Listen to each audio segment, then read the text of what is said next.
Sanibonani emakhaya lapho kufinyelela khona leli zwe limtoti. Nibingelelwa uBS Nyawo, umbhali wencwadi.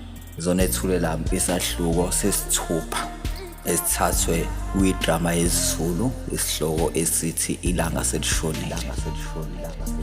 Sifundeka kanjena.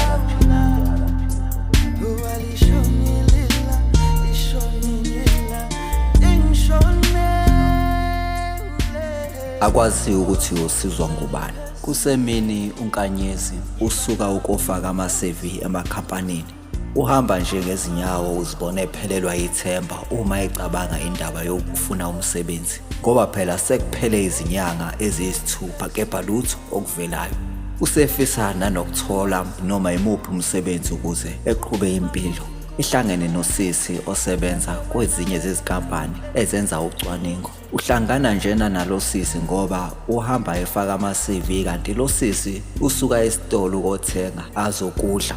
Ngenxa yesiminyamenye emabhaki uke encamela ukuzihambela njengezinyawo eyothenga kwazisi akukude nalapha asebenzela khona. Sisithembelihle. Ngilinde sambisane webhungu lensizwa. Wake wawuzwaphi ukuthi umuntu wesifazane uyashiwa? Emoyizela ukusho ukuthi unogazi uNkanyezi ikakhulukazi kwabesifazane. Buka phela ngoba uThembelihle akasiyo umuntu wesifazane ovele aphaphele umuntu angamazi. uNkanyezi Nxese anginakile ukuthi ukhona umuntu ongilandelayo kanti futhi umuntu omuhle kanjena yazi namadlozi olanga angaxabana nami uma ezokuthi ngikushiye wahamba wedwa. Usisithembelihle uyaphila kegeza lensizwa. uNkanyezi Ngiyaphila ngingezwa kuwe suka sambe wentombi noma ngithi suka sambe wetshitshi. Usisuthembelihle hayibo wena udlalelani ngami itshitshi mina.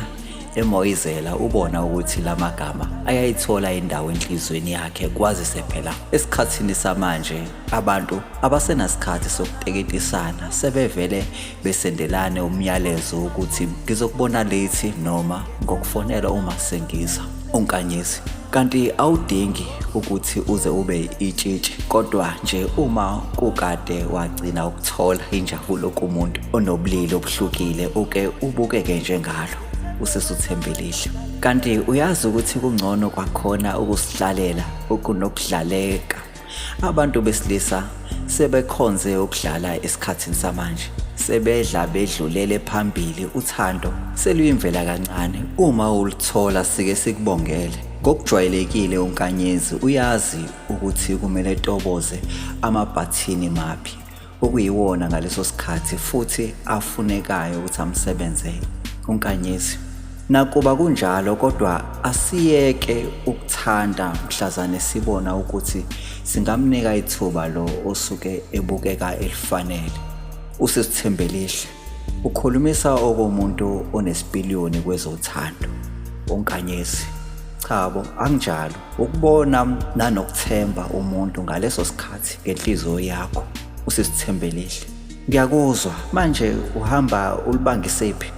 uNkanyezi Ngihamba ngizama amatoho kodwa anqabile. Sekunesikhathi ngilapha eGoli kepha akuveli lutho. Angitholi ngisho isimemo senhlolo khona.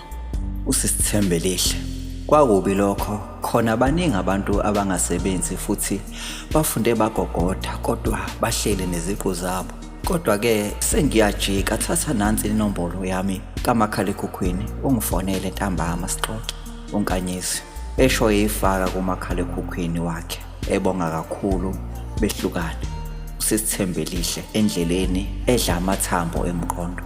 Khona ubukeke lungile uma nje ngizositholela yena. Sengikhathela amakhehla anamanga kakhulu enjalo nje ayahluleka ekamelweni. Umuntu vele hefuzela ubala. Useqedile lapho wena usathi usaqala ukungena egiyeni. Kanti labafana abancanyana ngeminyaka ave benegazi elisheshayo futhi banomfutho bakushiya nje ungafisi lutho futhi ke uNkanyezi ubukeka engamncane uqinile angeke nje kunakeke.